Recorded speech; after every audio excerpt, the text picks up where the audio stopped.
Next topic है हमारे पास ischaemic heart disease diagnosis. ठीक है, तो इस्कीमिक हार्ट डिजीज़ क्या है कि हार्ट का इस्कीमिया हो गया, हार्ट के पास जो है वो ब्लड नहीं पहुंच रहा। तो इसके कॉजेज़ क्या है? कोरोनरी आर्टरी स्पाज्म है, कोरोनरी एम्बोलिज्म है, वहाँ पे कोई एम्बुलेंस कोरोनरी आर्टरी में जाके अटक गया जिसकी वजह से ब्लड नहीं पास करा, या कंजेनिटल कोरोनरी एनोमलीज हैं। ठीक है, अब इसके रिस्क फैक्टर्स मॉडिफाइबल भी हैं और नॉन मॉडिफाइबल भी हैं। मॉडिफाइबल में स्मोकिंग है, हाइपरटेंशन है, डायबिटीज़ मेलिटस है, ये दोनों कंडीशन है तो भाई इनका ट्रीटमेंट कराओ। ओबेसिटी है, हाइपरलिपिडीमिया। ठीक है, ये सब मॉडिफाइबल काजेज़ हैं जो कि चेंज हो सकते हैं।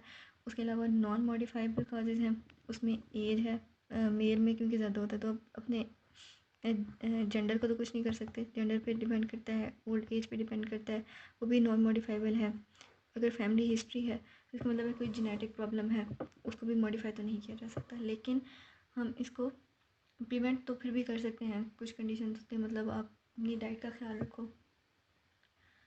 उसके अलावा अब हम इसकी पैथोफिजियोलॉजी देखें, इसकी में हार्ट डिजीज़ की तो क्या है कि लिपिड डिपोजिशन होती है with the passage of time in the coronary arteries, तो वो एथेरोस्क्लेरोटिक प्लाक बन जाता है जिसकी वजह से नैरोइंग ऑफ वेसल्स होती रहती है। अब वहाँ से जब ब्लड पास करता है तो वो जो हमारे पास प्लाक होता है वो डैमेज हो जाता है, यूँ समझें तो उसका रप्चर हो जाता है।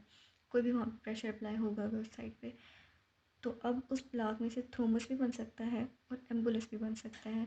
और अगर ये कोरोनरी आर्टरी में को ऑब्स्ट्रक्ट कर रहा है तो वो हमारे पास अगर पार्शियली ब्लॉक कर रहा है तो रिड्यूस हो जाती है ब्लड सप्लाई टू मायोकार्डियम, और अगर वो कंप्लीट ब्लॉक कर रहा है तो उसे तो कंप्लीट ब्लड सप्लाई ब्लॉक हो जाती है और इस्कीमिया और चेस्ट पेन होता है इसकी वजह से।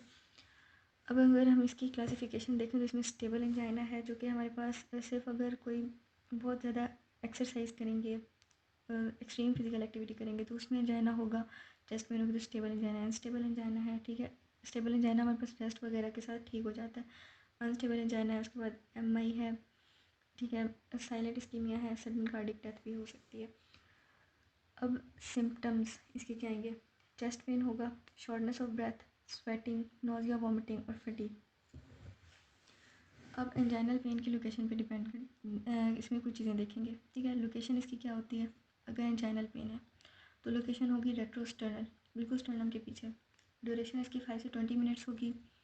नेचर कैसी होगी कि बिल्कुल प्रेशर या स्क्वीजिंग पेन होगी, कोई हमारे पास फिजिकल एक्सर्शन या फिर इमोशनल स्ट्रेस की वजह से ट्रिगर होगी, और रेस्ट या फिर नाइट्रोग्लिसरीन की वजह से कैसे हमें इसको रिलीफ होगा ये पेन। और रेडिएट ये करेगी लेफ़्ट आर्म, जॉ और शोल्डर की तरफ अगर ये एंजाइनल पेन है। अगर ये सब चीज़ें इसमें नहीं हैं तो फिर ये एंजाइनल पेन हम इसको नहीं कह सकते, वो उसकी फिर कोई और रीज़न होगी। ईसीजी फाइंडिंग्स अगर देखेंगे इसकी में हार्ट डिजीज़ में तो एसटी एलिवेशन होगी। ठीक है, स्टेमी अगर है तो, और एन स्टेमी या एसटी डिप्रेशन भी हो सकती है। उसके बाद टी वेव इन्वर्जन हो सकती है और पैथोलॉजिकल क्यू वेव्स भी हो सकती हैं। अब कार्डिक बायोमार्कर चेक करते हैं।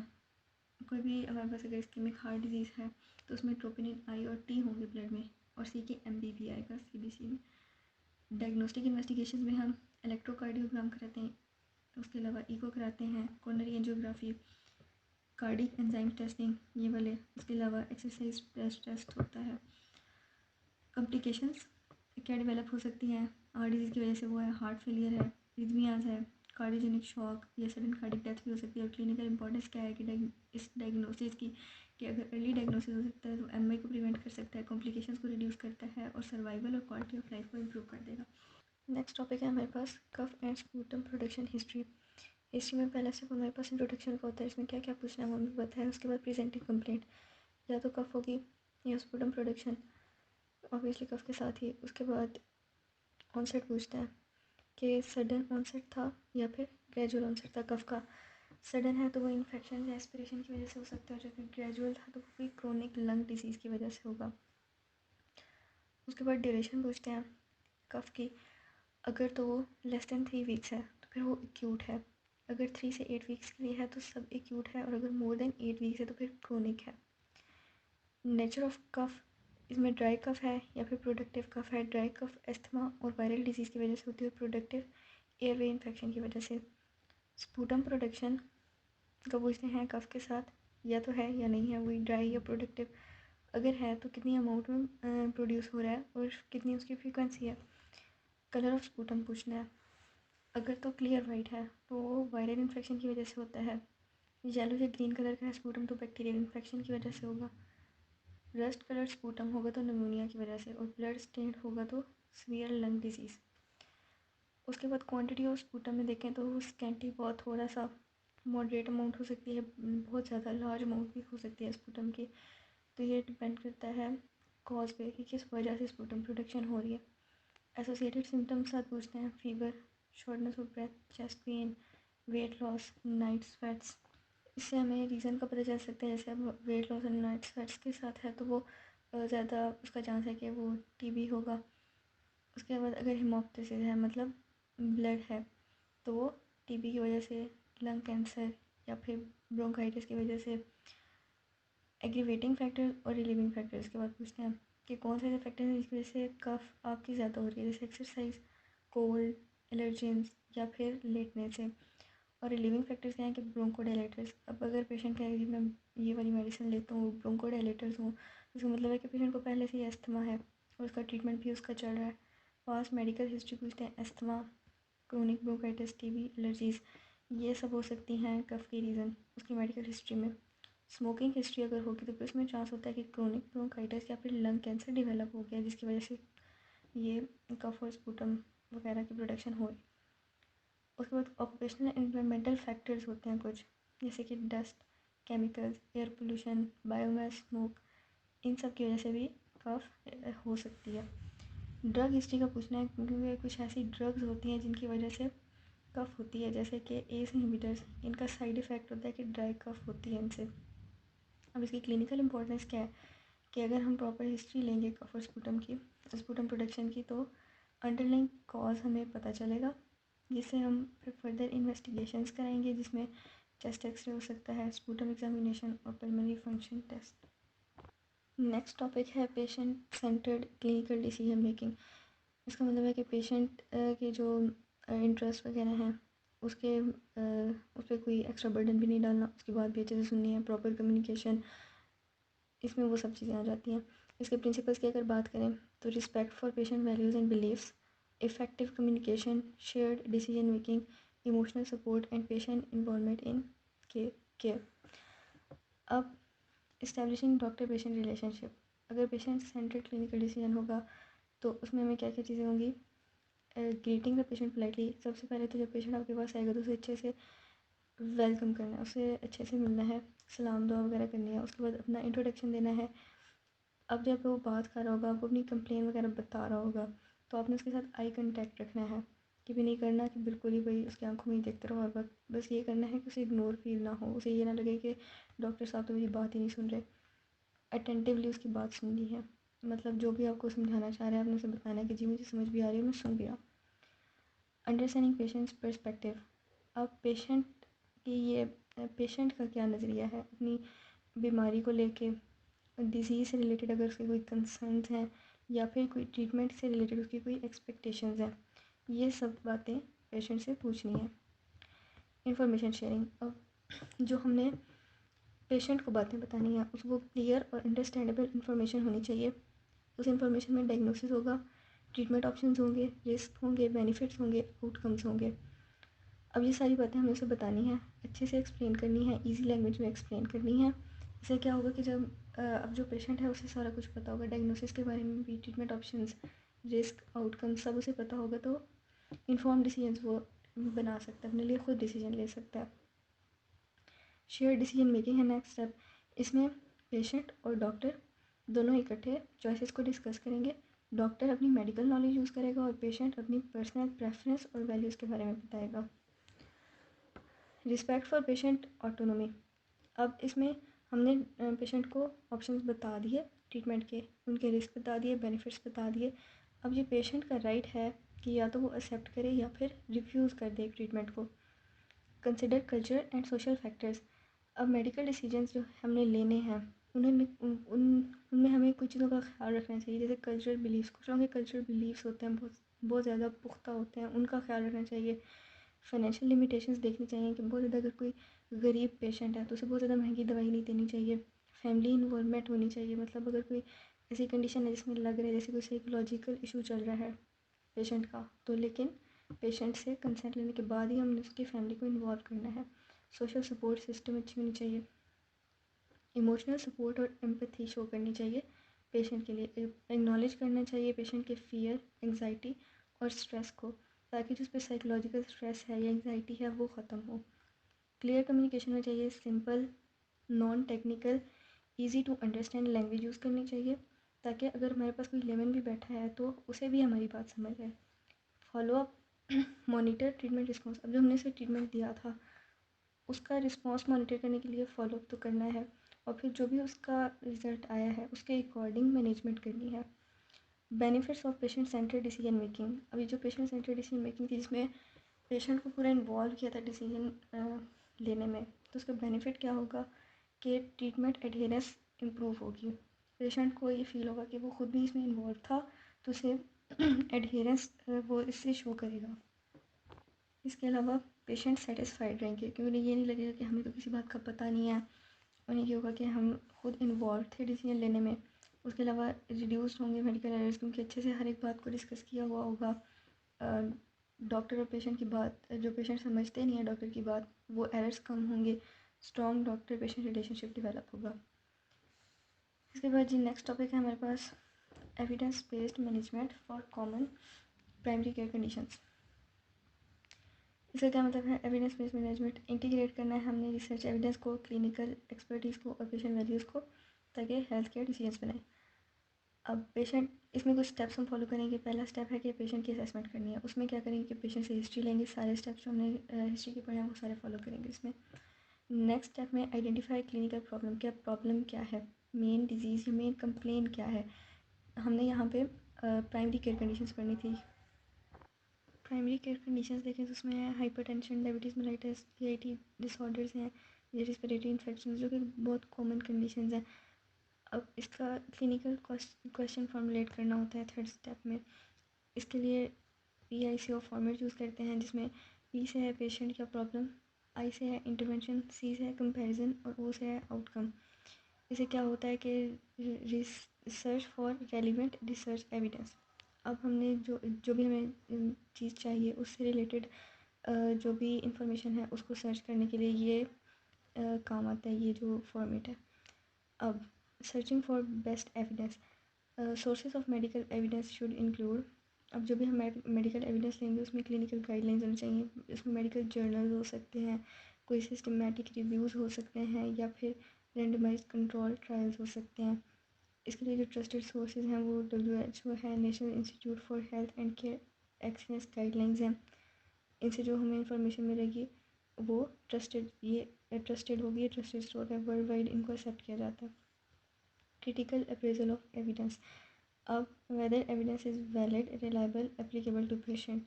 अब जो हमने जो भी एविडेंस कलेक्ट किया, जो भी रिसर्च किया, अब वो वैलिड भी है या नहीं, रिलायबल भी है या नहीं, और जो हमारा पेशेंट है उस पर अप्लाई हो भी सकता है या नहीं, ये चीज़ें देखनी है। अब application of evidence to patient care. अब जब देख लिया कि वैलिड भी है, रिलायबल भी है और पेशेंट पर अप्लाई भी हो सकता है, तो उसको फिर अप्लाई करेंगे। अब कंसिडर इसमें क्या करेंगे, पेशेंट की कंडीशन, पेशेंट की age, comorbid conditions, drug availability और cost of drug. Patient centred decision making में वो सारे स्टेप्स हैं जो पिछले ऑब्जेक्टिव में पढ़े हैं। मॉनिटरिंग एंड फॉलोअप है उसके बाद। अब हमने सर्च की, ट्रीटमेंट दे दिया, अब फॉलोअप करेंगे। फॉलोअप के लिए पेशेंट को बुलाएंगे, जिसमें मॉनिटर करेंगे कि जो हमने ट्रीटमेंट दिया था उसे कोई इम्प्रूवमेंट हो भी रही है या नहीं, साइड इफ़ेक्ट्स तो नहीं डेवलप हो रहे, या डिजीज़ प्रोग्रेशन पे कितना इफेक्ट है उसका। अब जो भी रिस्पॉन्स आएगा उसके अकॉर्डिंग हम ट्रीटमेंट को एडजस्ट कर देंगे। ये सारे स्टेप्स कंप्लीट हो जाते हैं। इसके अलावा प्राइमरी केयर में हमारे पास प्रिवेंशन और हेल्थ प्रमोशन भी है, जिसमें लाइफस्टाइल मॉडिफिकेशन हो सकती है, डाइट के बारे में कंसल्ट कर सकते हैं पेशेंट को, एक्सरसाइज एडवाइस कर सकते हैं और स्मोकिंग सीजेशन के लिए भी एडवाइस कर सकते हैं। उसके अलावा डॉक्यूमेंट करनी होती है हर एक चीज़, जितना कुछ भी था, जो डायग्नोसिस हुआ था, जो ट्रीटमेंट प्लान बना था, मेडिकेशन जो प्रेस्क्राइब की थी और फॉलोअप में जो एडवाइसेस वगैरह थी, वो सारा कुछ डॉक्यूमेंट करना होता है। इसके बाद हमारे पास आखिरी टॉपिक है जिसमें है सिस्टम स्पेसिफिक एग्जामिनेशंस। अब इसमें उन्होंने 4 सिस्टम्स के बारे में पूछा हुआ है, गैस्ट्रोइंटेस्टाइनल, कार्डियोवास्कुलर, रिस्पिरेटरी और एंडोक्राइन। इन सब में जनरल एग्जामिनेशन सब में होना है सबसे पहले, जिसमें इंट्रोडक्शन होगा, wash and observe patient general appearance, check vitals जिसमें पल्स, BP, उसके बाद respiratory rate, temperature, look for pallor, cyanosis, jaundice, clubbing and oedema. Note body fluids and nutritional status. ये सारा कुछ पिछले ब्लॉग में हम डिस्कस कर चुके हैं कि जनरल एग्जामिनेशन किस तरह होता है। उसके बाद अब जो हमने सिस्टम स्पेसिफिक करने हैं उसमें सबसे पहले गैस्ट्रोइंटेस्टाइनल देख लेते हैं। अब एग्जामिनेशन में इंस्पेक्शन, पाल्पेशन, परकशन और ऑस्कल्टेशन, ठीक है, ये 4 चीज़ें सब में देखेंगे। गैस्ट्रोइंटेस्टाइनल सिस्टम में इंस्पेक्शन करेंगे तो इंस्पेक्शन में सिर्फ देखना है एब्डोमिनल डिस्टेंशन देख सकते हैं, सर्जिकल स्कार्स हैं अगर कोई तो वो देख सकते हैं, विजिबल पेरिस्टाल्सिस है, विजिबल पल्सेशंस हैं या हर्नियाज हैं तो वो सब हमें देखने में ही पता चल जाएगा। ये इंडिकेट करेंगे इंटेस्टाइनल ऑब्स्ट्रक्शन या फिर ऑर्गन इनलार्जमेंट को। पाल्पेशन जेंटल होती है, उसके बाद डीप पाल्पेशन होती है। इसे टेंडरनेस, रिजिडिटी, ऑर्गन एनलार्जमेंट जिसमें लिवर, स्प्लीन है, एब्डोमिनल मैसेज, इन सब को पाल्पेट किया जा सकता है। ये इन्फ्लेमेशन और ट्यूमर को डिटेक्ट करते हैं या फिर अगर कोई ऑर्गन की इनलार्जमेंट हुई है तो उसको। परकशन है थर्ड स्टेप, इसमें परकस करते हैं एब्डोमिन को, इसके एब्डोमिनल ऑर्गन को, जैसे कि लिवर कहाँ तक है, स्प्लीन इनलार्जमेंट है अगर तो वो, और फ्लूइड है तो उसको परकस करते हैं। अगर डलनेस है तो उसका मतलब ऑर्गन इनलार्जमेंट है या फिर फ्लूइड प्रेजेंट है। आखिरी स्टेप होता है एस्कल्टेशन का, तो इसमें बबल साउंड को एस्कल्टेट करते हैं। नॉर्मल हो सकते हैं, हाइपर एक्टिव साउंड्स हो सकती हैं और बिल्कुल एब्सेंट साउंड्स भी हो सकती हैं।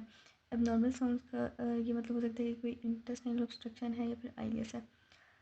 कार्डियोवास्कुलर सिस्टम है नेक्स्ट, तो उसमें इंस्पेक्शन में तो चेस्ट डिफॉर्मिटीज़ देखेंगे, कोई विजिबल एपिक्स बीट है, सर्जिकल स्कार है या पल्सेशंस है तो इसका मतलब है कि कार्डिक एनलार्जमेंट है या फिर एबनॉर्मल सर्कुलेशन है। पाल्पेट करेंगे एपिक्स बीट की लोकेशन को, थ्रिल्स को, थ्रिल्स मतलब मरमर्स की वजह से जो वाइब्रेशन फील होगी।